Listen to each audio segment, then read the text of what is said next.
I sing the body electric. I sing the body electric. I sing the body electric.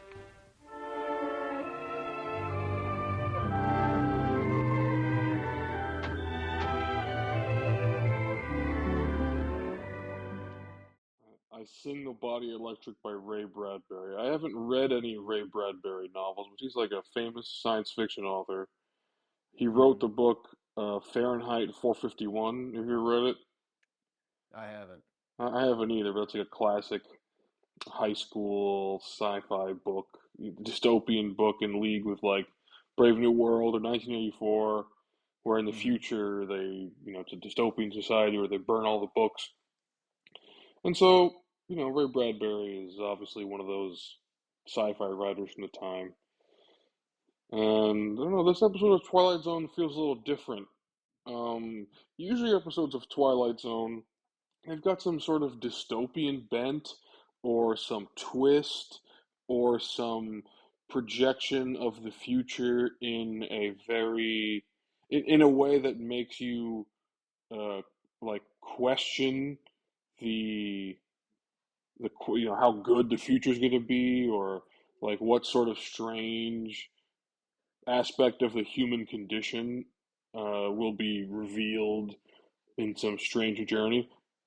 It seems like it usually has themes of hubris and kind of a monkey's paw effect of unintended consequences. Sure, yeah, yeah, exactly. That's always something like that.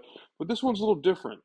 It doesn't really feel like that. It feels more like a techno utopian vision of the future, like like if you're looking into the future, and it's less about the dystopian aspect and just more about a projection of a 50s/60s vision of the future. Like a sci-fi utopianism or something like that. Got Yeah, well, like I think even utopianism can be really scary because depending on what form it takes, like infinity is terrifying, and so is like a heavy security apparatus in your right, lifestyle. I mean, all of these concepts of like what even a utopia might be achieved like just seem also scary. So it can be scary to look forward to the future in a lot of ways, I guess. right.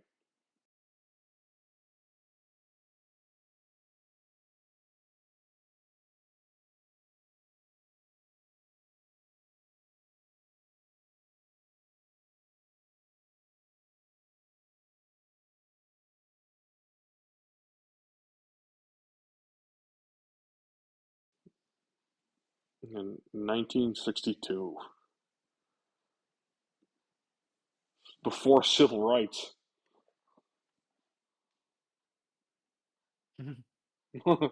It's just that's how old it is. First season Hello, was this guy's voice. 1959. But yeah, Rod Serling's voice is great.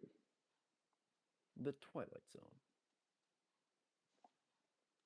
And again, this isn't one of my favorite episodes. I just found it a little more interesting because of Mm. the utopianism of it. You've been watching the Twilight show again lately? No, but I always watch it periodically. It comes in waves for me. I used to watch it when I still had satellite TV on what, Boomerang?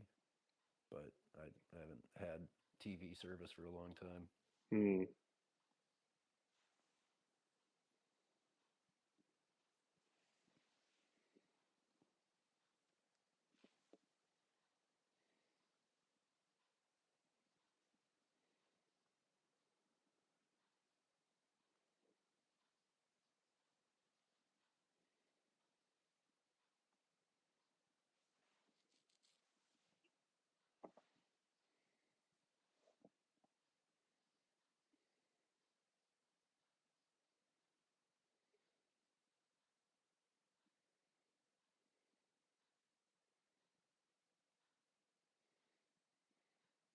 It's almost like Fallout retrofuturism in the way that it's like the 50s never ends going into the future.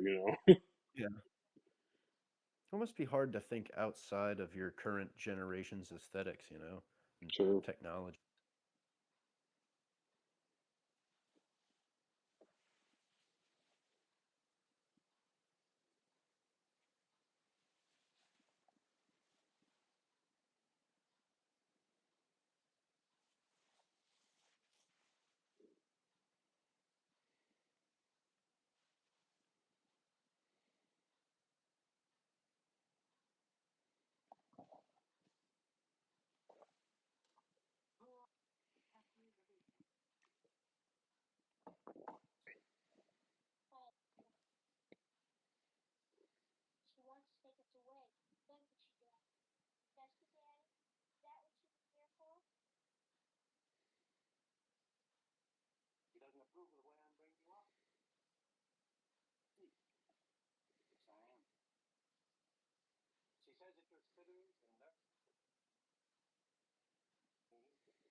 I like how they're dressed. Yeah, everybody looks well put together. Yeah. I was dressed atrociously when I was a kid in the late 90s and early 2000s. Oh yeah, me too.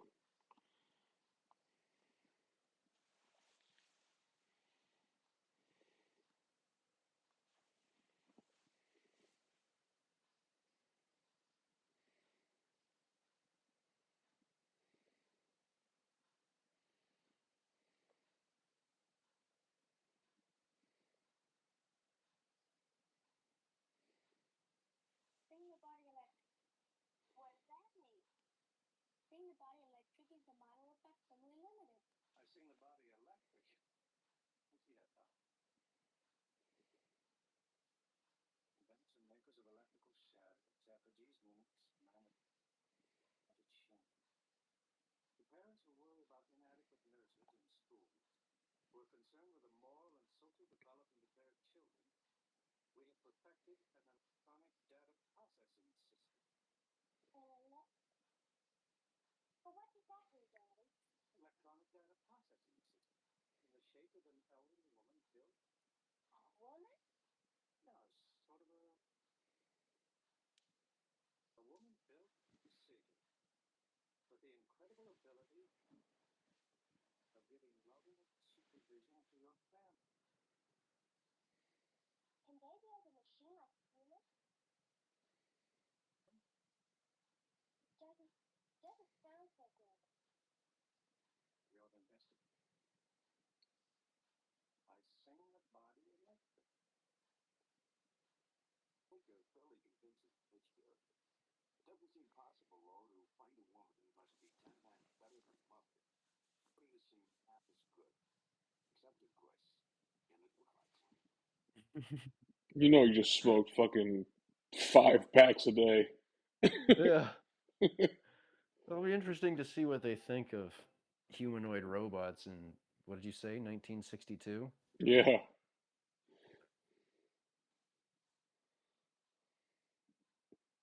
They think they'll be made of wicker. That's what they thought.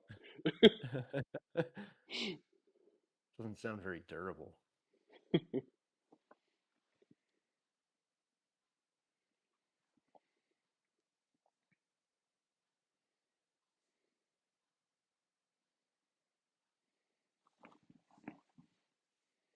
Just similarly limited to do everything that it claims it can. This way, please. It's a creepy pitch.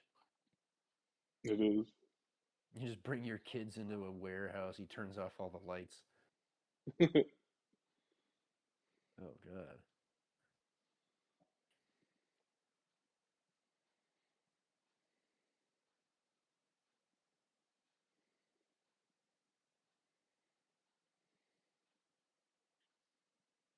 Here. All sizes, all shapes. I like the one that's close to the bottom right, but not quite there. Just No, northwest of the bottom right. That's the one I don't like any of these ears. I like.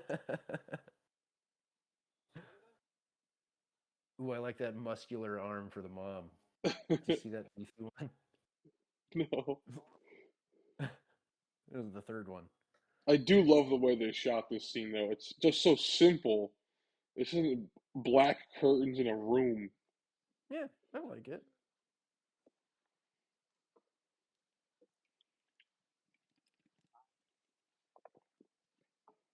Choose the elements that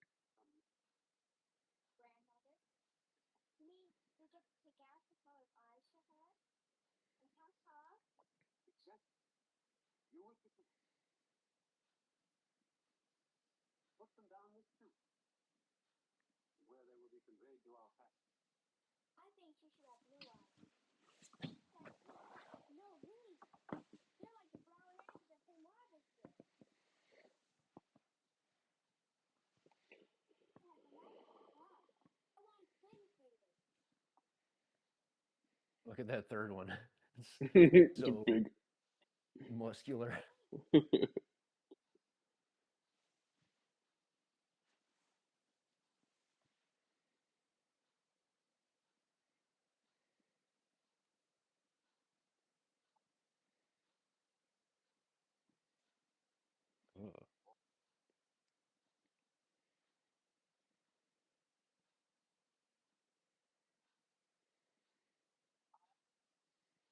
That's just right.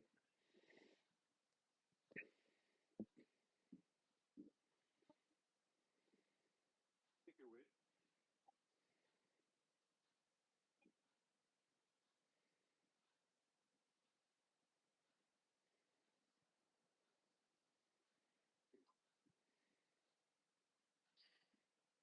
Tom, you want to look like Mother, don't you? Sure. And we don't care what Aunt does. Nah, she's crazy. Those kids are so cute. They don't look like they're addicted to drugs or like bad things would ever happen to them, you know?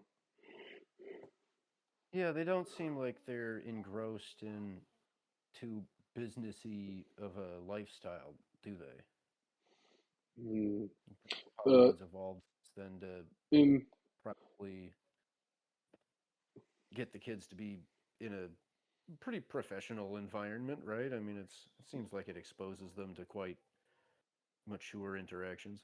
sure, the new movie The Odyssey's coming out, and it's like set in ancient Greece. And one of the comments on the video was the entire cast looks like they've seen an iPhone. Oh, And really? and yeah, and these kids, they have the purity like somebody who doesn't spend all day staring into a black screen. Yeah, I The know what you mean. the innocence of a not hypnotized subhuman like we have today. Hmm.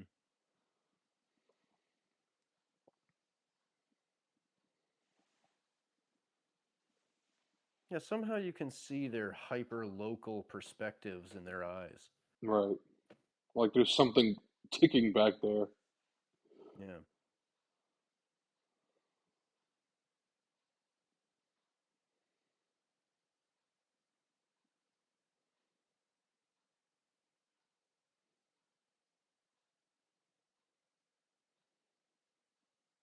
I know you're thinking I'm not a robot, but I'll prove it. Here, why use me up? A key. You don't mind robots up. They run electricity. You do want to, don't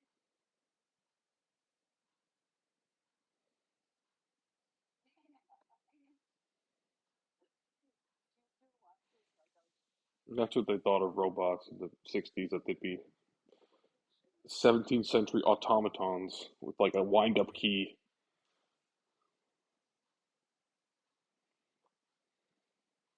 Yeah, but is that a? I can't tell if they just framed that as a joke because It the kids was, were yeah, just like, it was a joke, electricity though, and she's just like, yeah, it was a joke, maybe. yeah. I actually run on nuclear fission. I'm radioactive. She's I like was- irradiating children. Doesn't want to admit it. There's just like a green glow coming out of her asshole.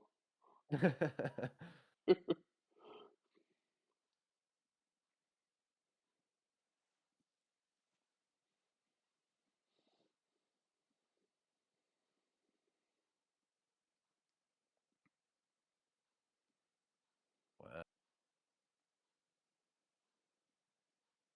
Where's she hiding the rest of the string?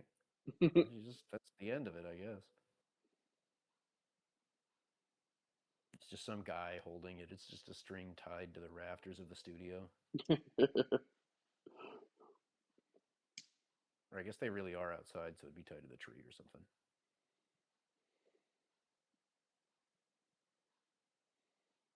How'd she have the robot do that? She's a robot. She can do whatever she wants.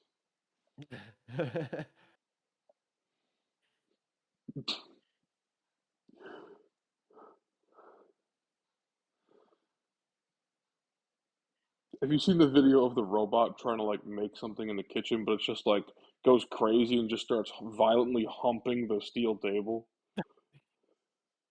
Yeah, I think that that's actually a video of somebody who like keyframes the robot onto his own body, and he's doing that. Oh, that's hilarious because it looks Yeah, awesome. it does. I love that one.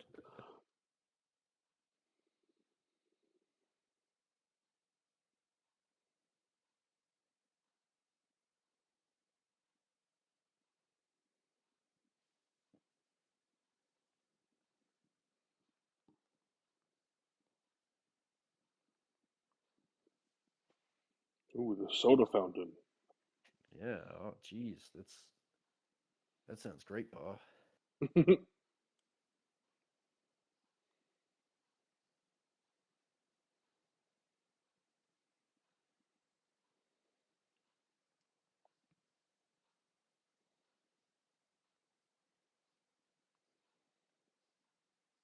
Chill,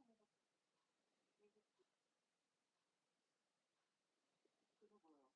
Finest, most exciting playmates, the most incredibly interesting companions. But those are very tiny niches. Shelf in the feet, small ledge in the brain. The heart I have to enter.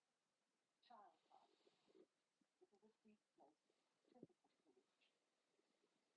But that's family heart.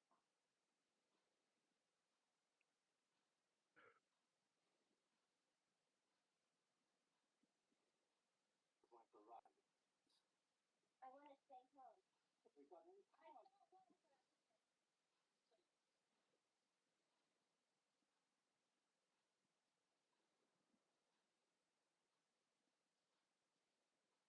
Parents, they wanted you, but I didn't. They needed you. I never needed you. I was curious, talkative. You eat the food she makes. You make believe, Bob. That's what you do. You make believe. For a game. As if she were real. But she's not real. She's a machine. Nothing but an old machine. You'd be surprised, my dear, how much a machine can do besides playing and cooking. This machine is dead. This machine can love. That's the thing. You don't love me. You can't. She said she loved me. My mother. She said I loved her. She lied. She lied. You're right. Hate her. And I hate you.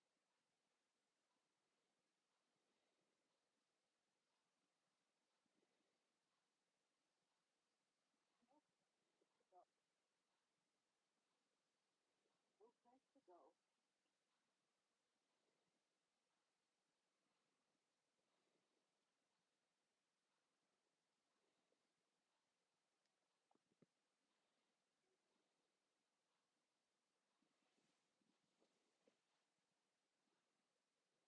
She runs like a robot. Yeah, I was about to say that.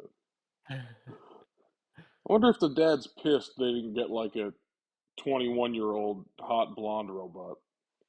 Hmm. No, He seems his happy, yeah. character seems quite wholesome. Right, yeah, exactly.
Oh, Christ, I hit another robot!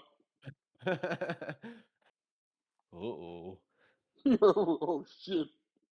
Is it manslaughter if you accidentally run over a robot?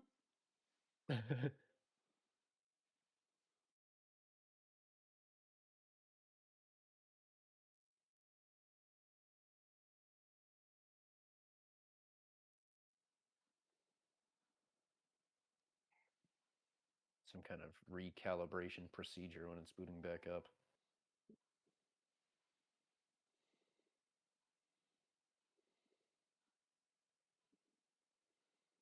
Not going to prison today.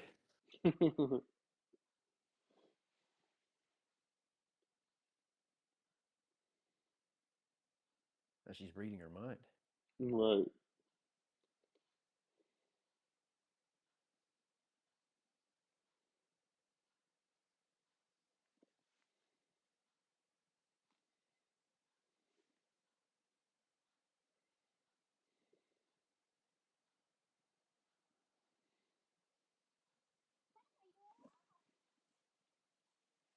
Hmm?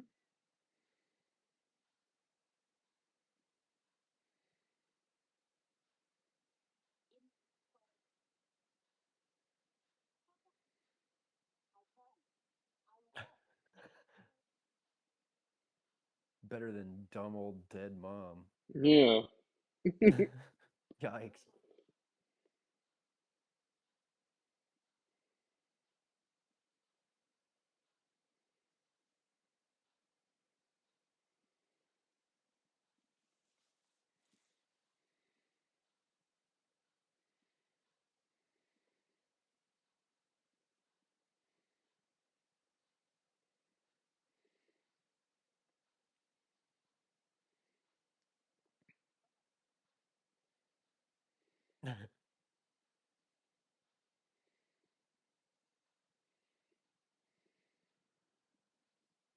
And the American manufacturing will solve all of your familial and emotional problems. Absolutely. I mean, look at that car with the shark fins, like, Yeah, the cars are beautiful.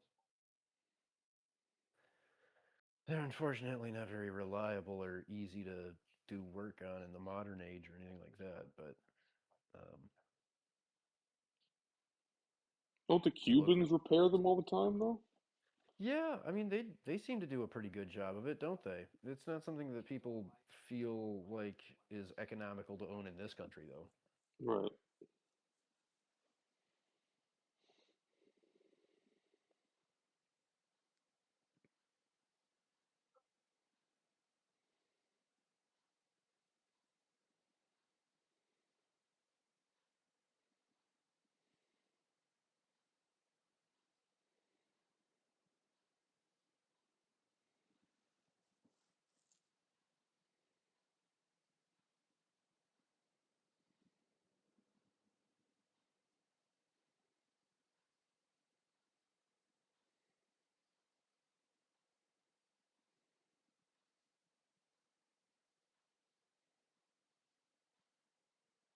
But she's running away, just like she promised not to.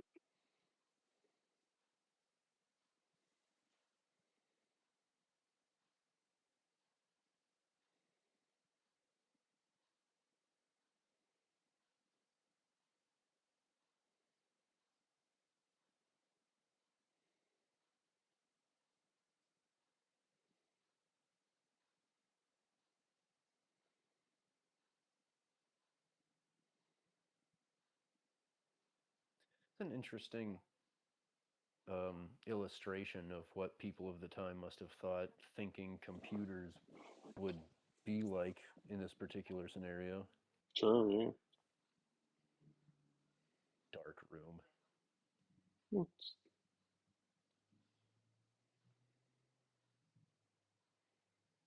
it's kind of like a neural net, right? Kind of, right?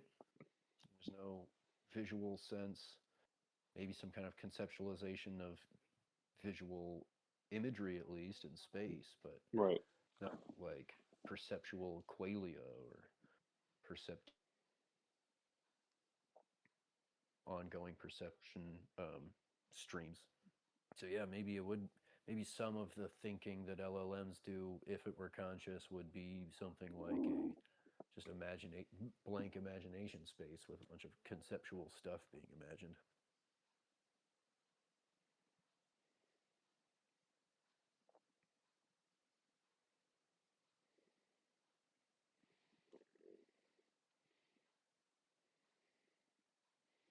Why aren't all those kids trans and addicted to drugs? Yeah, well, they're not advanced enough. They don't know enough yet. They're still too Yeah, stupid.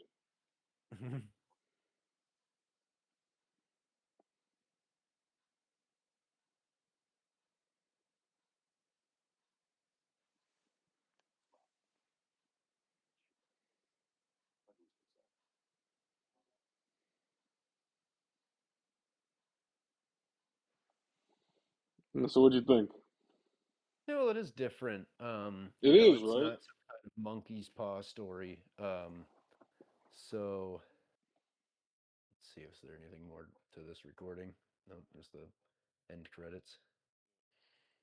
End Yeah, I credits mean, of the facsimile limited factory. yeah. Yeah, so it wasn't really a cautionary tale. It's more of a tale of optimism of American computing and manufacturing, right? Yeah, it doesn't have the sort of dark bent of the other episodes, and it really feels a lot more simple and less complex. And there's no real moral calculation other than the fact that it's about what the girl getting used to the robot, like as a fact of just human existence, that your mother Yeah. dies, but the robot doesn't die, and it's not, because in our modern day, obviously, we're ruled by some giant technocracy that will probably implement robots not for our benefit, but it's still interesting to think about what benefit we can have from robots that are coming. Yeah, well, I mean, I try to. Seems like a lot of people feel that this is distasteful, as if a boycott is going to change the appeal of this technology to the companies trying to develop it. But I don't think that. I bet if no poor people or working class people or even small business owners at all ever bought these robots, that they would still have so many corporate customers buying these robots. Right. And like honestly, even if they didn't, like it seems to me to be a good investment, even if you have to keep the army of robots for yourself and rent them out for various things, or um, even just use them for your own production of something, like Elon's position, like if there's absolutely no buyers for these robots, then at least he can use them to build his own cars or something if they get good enough for that. And I don't know, like that's just an absurd scenario for these people to even have to think about, that there would be no buyers for a product like this. It's just a boycott's not going to work. So my position about it is to expect to be working on these things and understanding how to use it as a platform for all kinds of uh, tasks. Like I would be using it initially for, well, I don't really know what I'm going to do though. Like I may not be in a position to be able to store and utilize one properly until I get my own place and have some land to actually do something with this thing. Get a workshop going where it can assist with tool organization and some of the CNC tasks that I want to do maybe. But I would be wanting to get on top of entering the market for one of these things at some smart time where I can get one of them to work on and understand how it works and how to work with it, and just understand these tools of the future, because they're not going to go away. Yeah, but with this, and I guess with a lot of other sci-fi, it doesn't really focus on the robots of like of industry. They're robots that can supplant the human you need in your life. Like this is the grandma, or another episode of the Twilight Zone. I don't remember what it was called, but it's they build a family. Their daughter dies, and they build a robot daughter, and she doesn't find out until like to the end of the episode, and like all the butlers and stuff are robots. So I think that's sort of interesting about this, the idea of like you go to a place and they make a robot for you that is like a human. I mean, we probably will have sex bots. I don't know about grandma bots, but Yeah, I'm it not sure if depends. there's a huge market for that, but well, I don't know. It's not offensive. It's something that can do the dishes and stuff around the house that Right, people won't want but to vandalize as much. But maybe. again, this story not abandoned, not beat up and kick over. Yeah, make it look like an old lady. People won't kick Yeah. it over into the train tracks as much.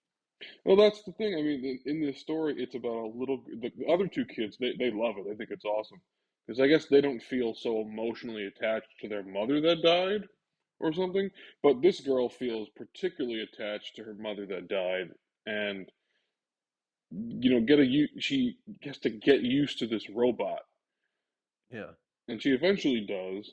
And so it's sort of if there's any, so it starts off a little creepy, right?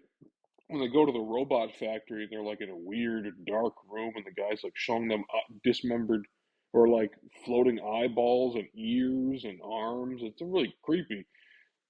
But then it's really the grandma doesn't go on a killing spree and strangle a dad while he's sleeping. It doesn't have any of the ideas, the negative aspects of robots like a lot of people talk about today. yeah. They don't even talk about the fact that there would be kind of some emptiness just replacing. And is it their mom or grandmother? Which one is supposed to like? They So seemed to flip that in the middle where she was supposed to be like a replacement for the kid's mom or something, but then she's a grandma. I don't know yeah, which one she's supposed so to be.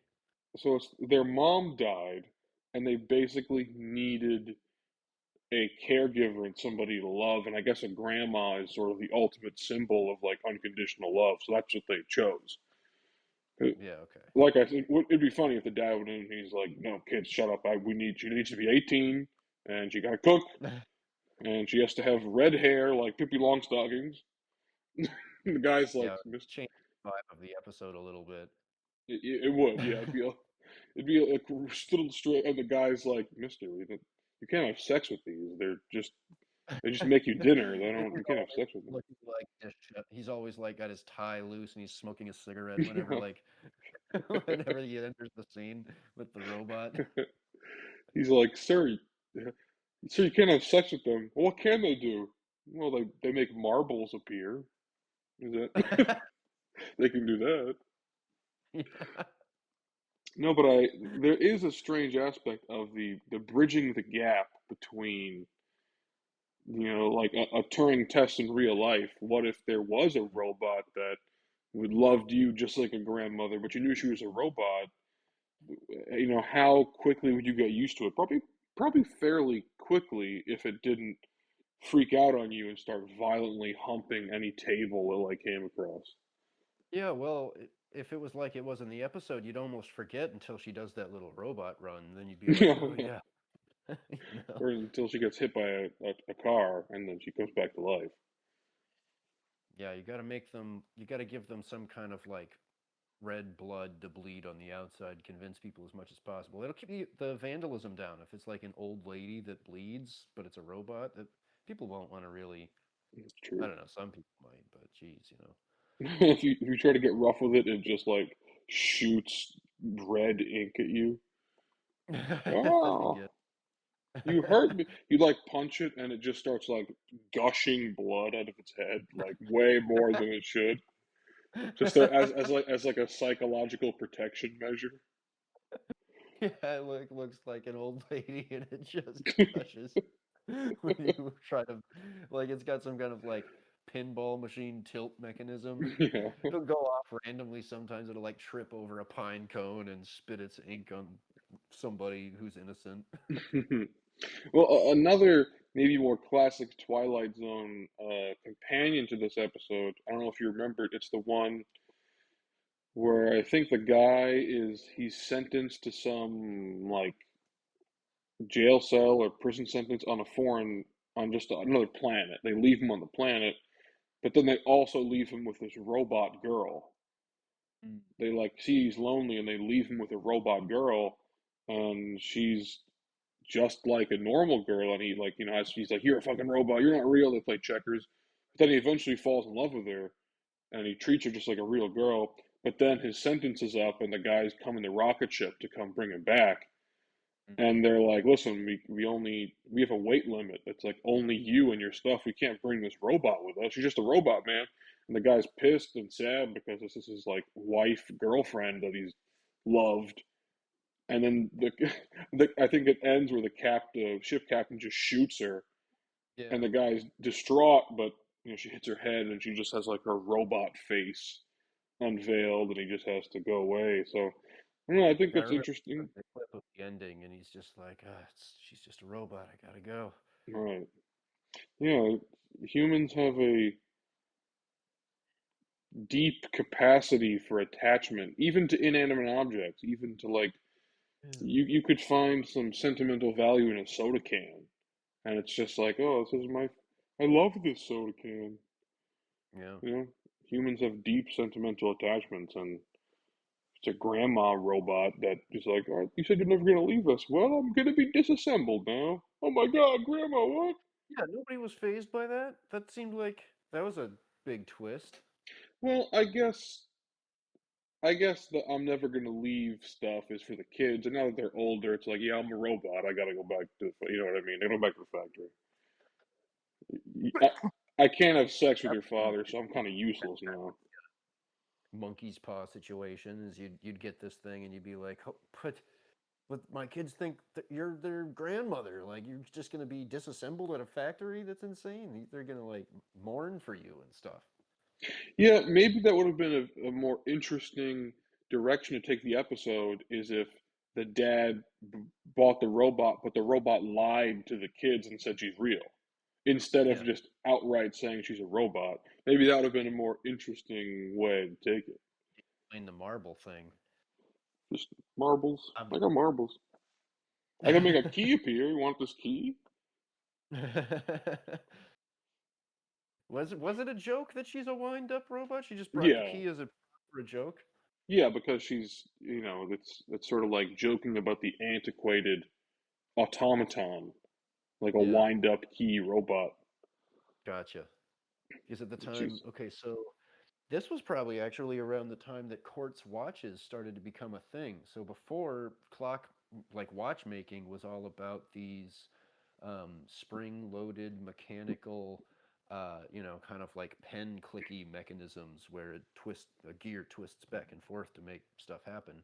hmm, But quartz watches came out around the time. Yeah, you should look up when quartz let's watches see. started to be sold because they were far more accurate and less. Um, you didn't have to wind them up because they'd run on a battery, and so that was kind of like the future of watchmaking, at least. And that was probably the easiest way for common Americans to understand at this time, or whatever time the quartz watches were being more popularly sold. Um, they would be able to realize that like things that you would have to wind up like an old watch just aren't really the future of that technology. It's just so much cheaper to manufacture quartz watches. Hmm.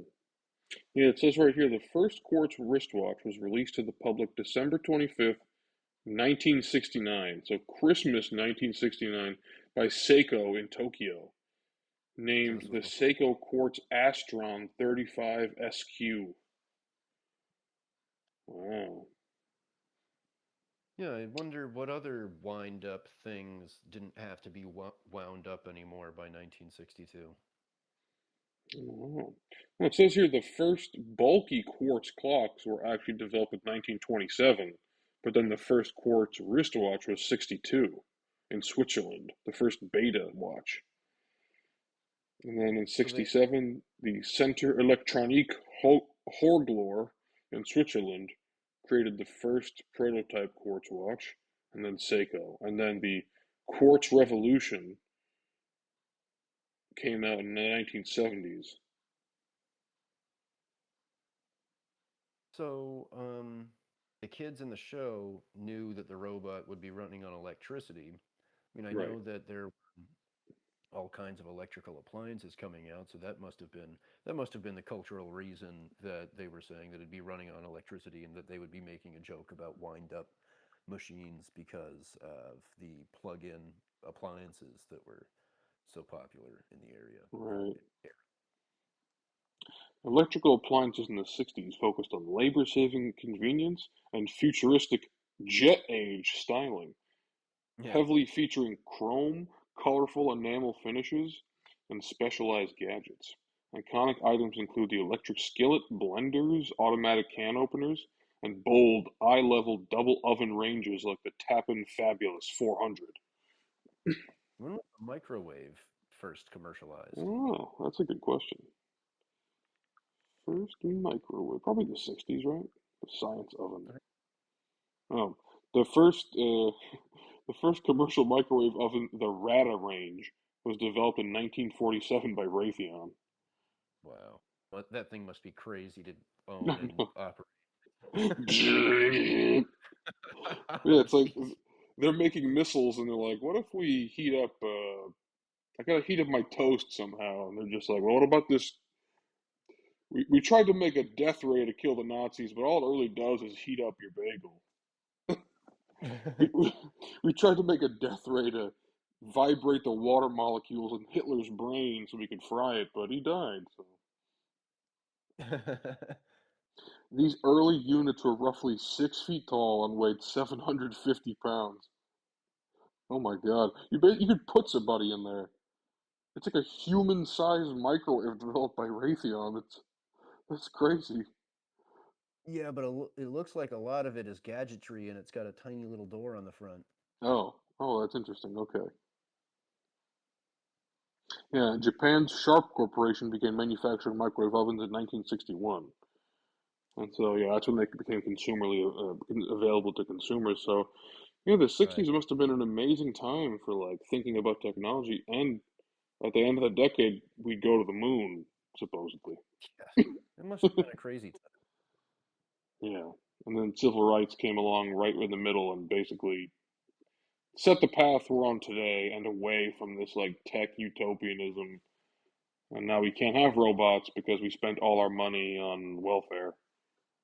I think just also the politics and culture of the elite was on a path that wasn't, none of the Right, events yeah. of the post civil rights Western society was going to change this path of where the elite seemed to be taking us. It seems like that was Right. just built into the politics and economics of um, global power competition at this point, where it's I mean, I'm not sure what the mechanism would have been at any point in the last 50 years to expel lobbyists from the United States political system, um, or any such effective thing like that. I don't know.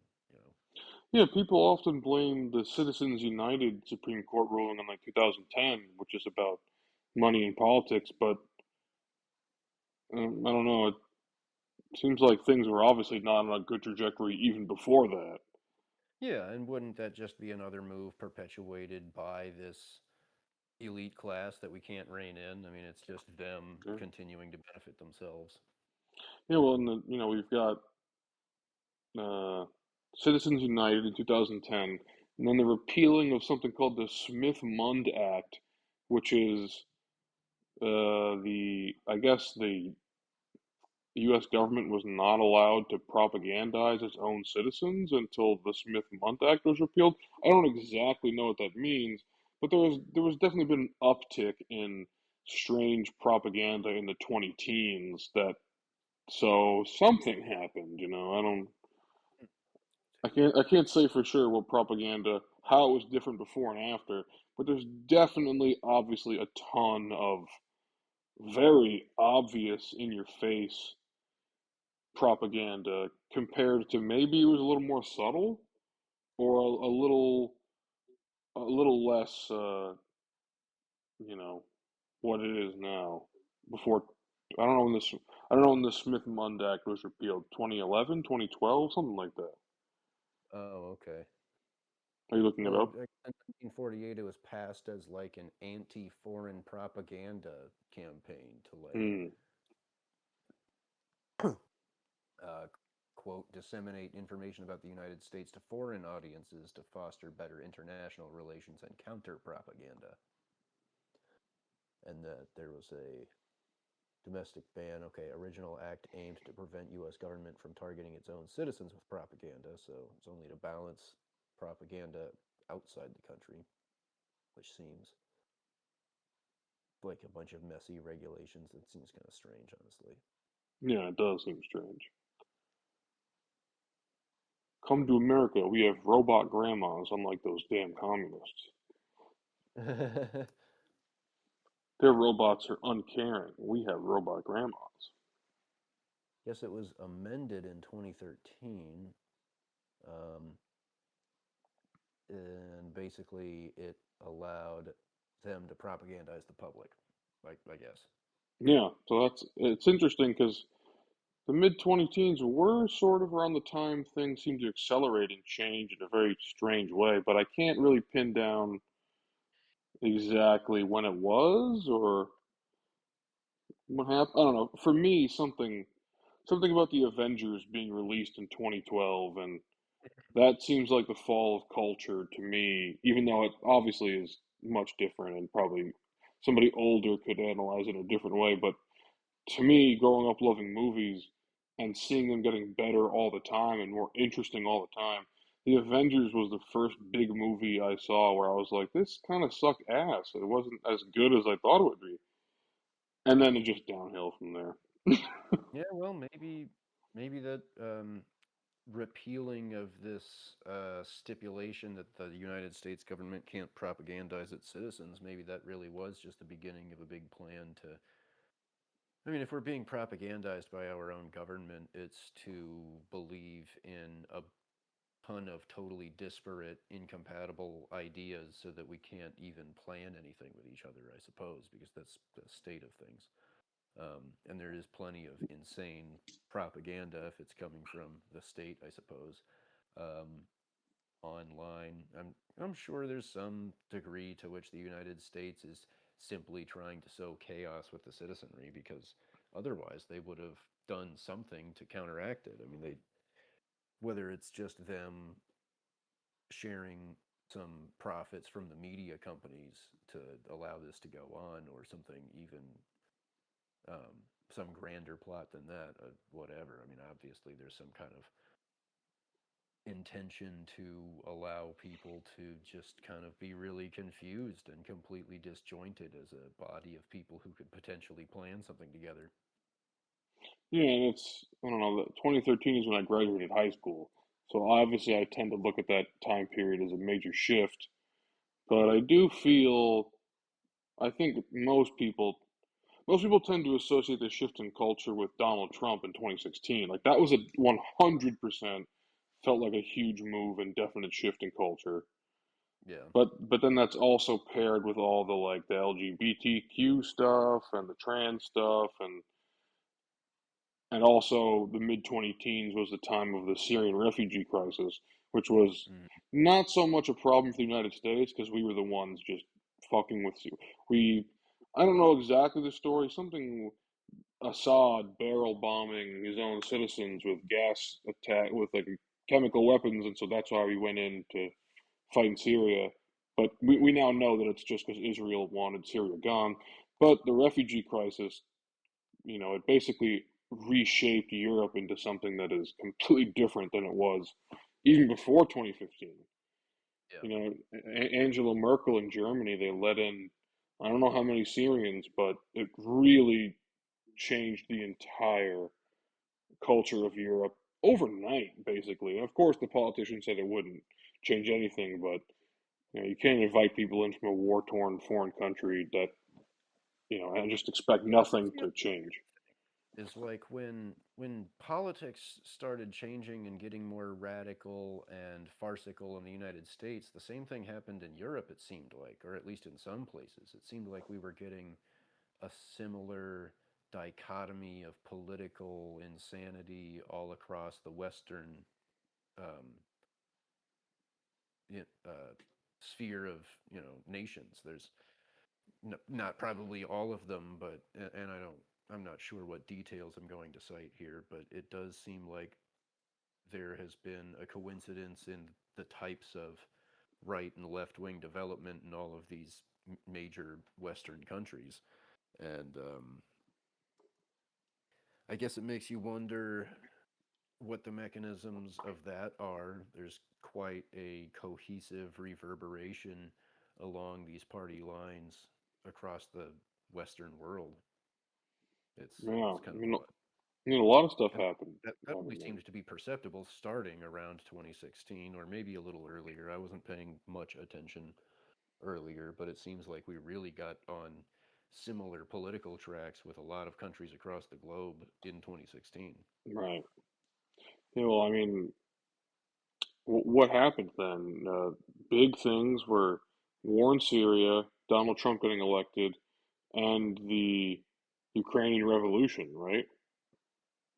I Where suppose, yeah. where the Ukraine had the revolution and then Russia took Crimea, Hmm. and that was obviously was huge. And like you said, we're all in the same. It feels like we're on the same track as Yeah. opposed to before, where maybe I wasn't really paying attention, I guess, before, but Yeah. we definitely we have like Europe and America, we have the same problems now, and they seem to Mm. mirror each other. And I don't know, it's strange. How could that be? We're thousands of miles apart, yet every major European city and every major American city all suffer from the same exact problems and are all run by the same caliber of politician who are just like liberal carnival barkers who just say lots of virtue signaling stuff, and then bad things happen, and then they just look towards the evil fascists that are ruining our lives and blame them. But I don't Well, know where this these.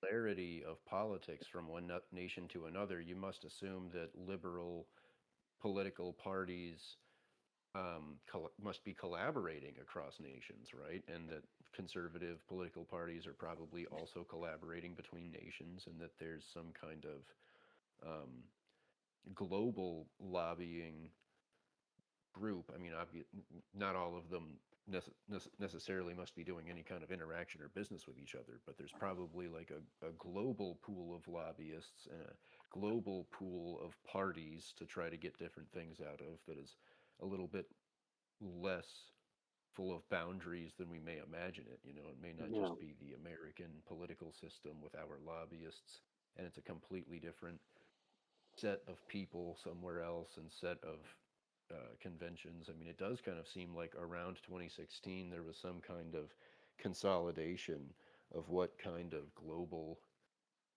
lobbying activity was going to be, how it was going to be coordinated or planned, you know?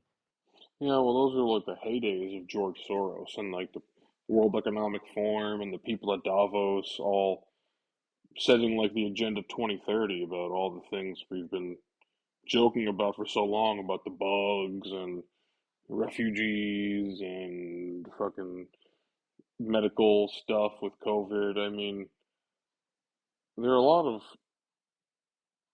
NGOs that are behind the scenes that promote open borders, hire judges. Like, because that's another big thing in the United States is, which I assume is the same in Europe, that these NGOs helped fund the campaigns of very liberal judges all across America, and they were the ones who made it. They thought, oh well, you can't arrest somebody for just sleeping or camping on a sidewalk. It's unconstitutional. And they Hmm. sort of passed those sorts of ideas, like the Eighth Circuit Court in the West or something, and that just basically exploded the homeless problem in the country, but especially in the West Coast of America, because the circuit courts of that area ruled that you can't arrest people for that; it's wrong, and then every major city became filled with homeless people, like Yeah. overnight almost. And it just got worse and worse and worse, and it never gets any better, and nothing anybody ever does makes it any better. And so I don't know, you just either it's a CIA, but there's definitely large lots of money being poured into campaigns for people who openly want just the worst for America or for parts of Western Europe. Yeah, well, I think there's a lot of things in this political dichotomy that are productive yet very unattractive to anybody on either side of the dichotomy. There's a lot of stuff that is just political dead ends, and it doesn't matter to the politicians or to the lobbyists because those dead ends only matter to regular working people, so that's not I mean, if we're not going to vote for those things ourselves, then they're not going to try to make us or do it for us Right. against our will or anything like that. So, and I'm not sure if, some of these things that we have complaints about um, are things that are necessarily specifically avoided uh, because it's a disadvantage to give the working class whatever bone they want to be thrown. But I think that some of it is just not worth the time in a complex political and social environment that's probably being engineered for other specific outcomes that have to do with future scenarios of, we've talked about this before, but it just seems like a lot of what we're seeing is just moves intended to prepare for a future scenario of a whole lot of unemployable people floating around feeling frustrated and scared. Um, and that's just, that there's a lot, it seems really difficult to come up with a perfect solution to what this is going to look like. Um, and I think that we're seeing preparations to just, deal with a bunch of people who are going to be not employable, just kind of left behind because of automation and the kind of investment, uh, market landscape that we're going to be looking forward to. I think a lot of people are just going to be left on their ass and they'll be confused and angry and scared, and better to just have them basically unable to work with each other, I guess, and just pump them into this fentanyl addiction system or um, whatever's sustainable and affordable, I guess. It's sort of what it seems like everybody's planning for. They're not planning to make sure that everybody's taken care of to whatever level of comfort they desire for the rest of time. That's not the plan. Right. Well, if you fight amongst each other, there's no way you can look at the bigger picture of things. Like if you're really focused on being scared of or opposing like Muslim street gangs in your English neighborhood, you won't have time to fight or consider the larger scale of things. You're gonna be focused on ideas of English nationalism and more abstract concepts of your nation, your community, and stuff like that. When in reality, that's slated for destruction no matter what. It's just makes it much easier when you have this big burden on your shoulders that is like total social discohesion. You know, Yeah, I mean, I'm not sure what I'm supposed to do with anybody to plan what the future is going to be like. I mean, I can kind of see where the future is headed, and there's really no wrangling it other than getting in on um, some of the most some of the more influential positions to be in occupationally during this transition, which is going to be like AI development and investment positions, and like AI and robotics capital operations of some kind. If you own a system of doing that, investing in robot grandmas. maybe that could be a good fleet to have. It'd be interesting to get into robotic mining technologies. Sure. So Yeah, I mean, but the point of this episode was just sort of how a robot can replace the affection of a human and sustain you. Maybe that'll be the future. Maybe people will be so separated from their families and miserable, and things will be so bad that you actually have a fake robot mother or grandma to soothe the spiral into just an inhuman life of just misery and welfare slavery. But you still have a robot grandma who kind of like reads you stories sometimes and something. yeah, I mean, I feel like my life is as socially empty and dysfunctional as it can get almost right now, and I still don't really want a robotic companion. But Well, yeah, but it's not for I you, like dating the chatbot things. I mean, but there's tons of people who do that. Like right? AI is my boyfriend subreddit has a lot of people talking about dating their AI. I mean, there's it's not uncommon that people would do this. I mean, I think that there is probably a big market for robot companionship because they're fine with it just being a chatbot, you know. Right? Yeah, they don't There's even all need a full body. yeah, and they Yeah, love well, doing the VR, avatar thing. I mean, they'll just there's a market for it. They're waiting for it to get better and better. yeah, I don't think the robot grandma is for you. It's going to be for the illiterate, mentally retarded, subhuman children of the future Yeah, who they okay. still exist somehow, and you just have, like, you don't need to teach them to read or do math or learn history because that has nothing to do with preparing future subhumans to be, That's for the warlocks. yeah, yeah, like the Morlocks, exactly. Just, it's got to be the Morlocks. Yeah, Hmm. but you have to prepare them for the future of just being a mentally retarded welfare slave, and you do that with like a robot grandma, maybe read some stories to you, or you watch soccer all day. That's what's going to happen. Is it in the future? America will be a dystopian nightmare when everybody loves soccer here, Yeah. just like Europe. We'll sit around all day That's and watch soccer. probably a viable yet unexciting business. Fleet of grandma robots to rent out to make people feel good and help them around the house. I mean, I feel like it's the least exciting robot to own, but there's a bunch of advantages. It's probably the least vandalized form of a humanoid robot, and it's got a lot of utility. It's got a diverse utility. I think people Grandma will. robot, good way to I think go. people will routinely try to rape and kill the grandma robots, So, yikes. and that'll be the unforeseen consequence. It's like it's a little old lady robot. Nobody's gonna do anything bad to this.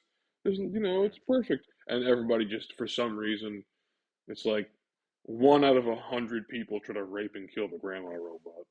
Well, you've got to have some kind of like really surprising security measures. But then weird thing is you've got to change it up. It can't because the ink thing that we talked about isn't going to work on these guys twice. Do you remember the suitcase, like the anti-theft suitcase, where like those things shoot out of it? Out. That's what happens if you try to do something bad to the grandma bot. It just shoots like a 6 foot long telescoping rod at you. How about this? You just like give the grandma robot a dick, and then give her dick like little dicks for nipples too. Just to totally disincentivize people molesting it. It's Yeah, just it's just covered in dicks, and nobody really that wants to do anything. might backfire on us. I don't know. Yeah, well, it's like a human psychology porcupine. Instead of spikes, it's just dicks and just ugly dicks covering the robot. When you take off the grandma robot shirt, it's just covered in dicks. And then people just they look at it and they're like, I don't want to rape and kill this thing. That's not exciting anymore. Yeah, we'll have to do some experimentation to figure out which form is like least makes people want to vandalize or molest it. Well, when I was living in Los Angeles, and I would always see the robot, like the carts with the little wheels and like the eyes that's bringing food to people. It just that seems like it's kind of fun to look at and watch roll by, but I have a sneaking suspicion that people, because I kind of felt it, I really just want to like push it over. I look at it and I just want to like do something bad to it. I don't know why I have that impulse. What if it looked like Paul Bunyan? Would you still want to push it over? Just a big, tall lumberjack with an axe. Yeah. Or just, it looked like Babe. It was just a big blue ox walking down the street carrying you like your pizza. Movie. What? I thought you meant the pig from that old Oh, movie. no, yeah. It's just The a talking pig robot. very, very whimsical talking little pig that just carries your food. Yeah. Nobody wants to hurt the pig. I don't know. I feel like they give it eyes and little cutesy features to try to disincentivize people from messing with it. But it's almost like if it was just a black cube, that'd be creepier, and you wouldn't really want to go near it. But for some reason, if it has googly eyes, you want to just like go boom, hey, fuck you, robot. Yeah. But if it was just like a floating black orb full of your pizza. That's just bringing you a pizza. You look at Yeah. it and it's kind of freaky, and you don't want to go near it. Yeah, well, it's sort of like how chimpanzees kind of like check each other out and test each other. You're kind of like checking each other's boundaries. You like humans instinctively just kind of want to know what the behavior of this new creature is like. They're like, hey, try Well, to. I remember years ago they rolled out. I don't even know what it's called, but it's like just a big, it's a platform with a long neck and a little head, and it just goes around the grocery store. Have you ever seen one of those? I think it detects spills or something. Huh?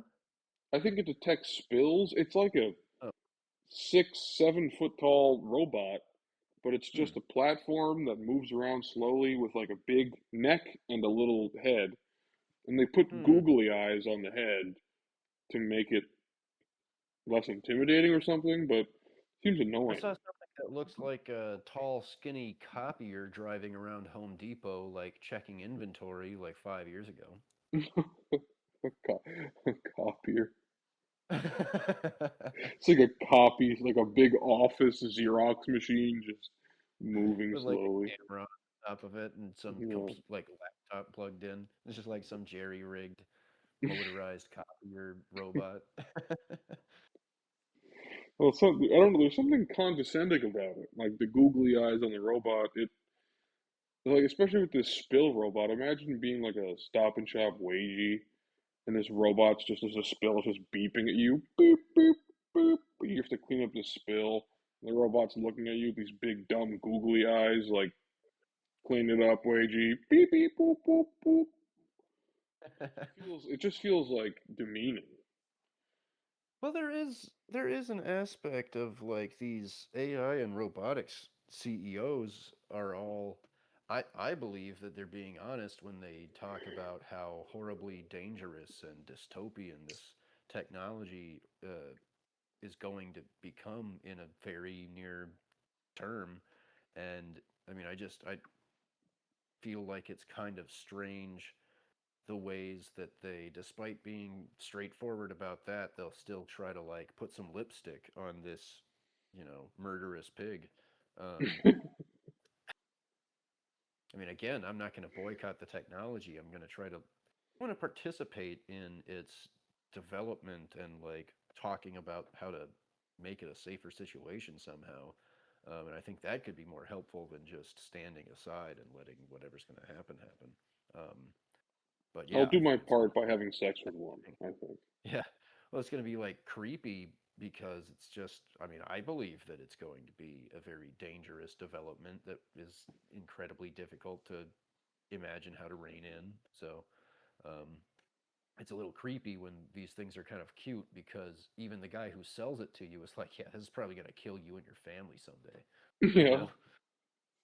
Like that video I told you about in the news where the lady was testing the robot and she asked the not the creator but the guy who facilitated shipping the robot from China and building it. She's like, "What's stopping this thing from being remotely controlled and having it pick up a hammer and kill me while I'm sleeping?" And the guy didn't really have an answer. He's like, "Well, Yeah. it could happen, I Why suppose, would they but do there are that? safety features. It's not going to do that. Trust me, it's not going to do that." Yeah. But then it broke her toe by like dancing too crazily, and it just like stepped on her foot. And she's like, Yeah. "I didn't do it in the video, but I didn't say this in the video, but the robot ended up breaking my toe."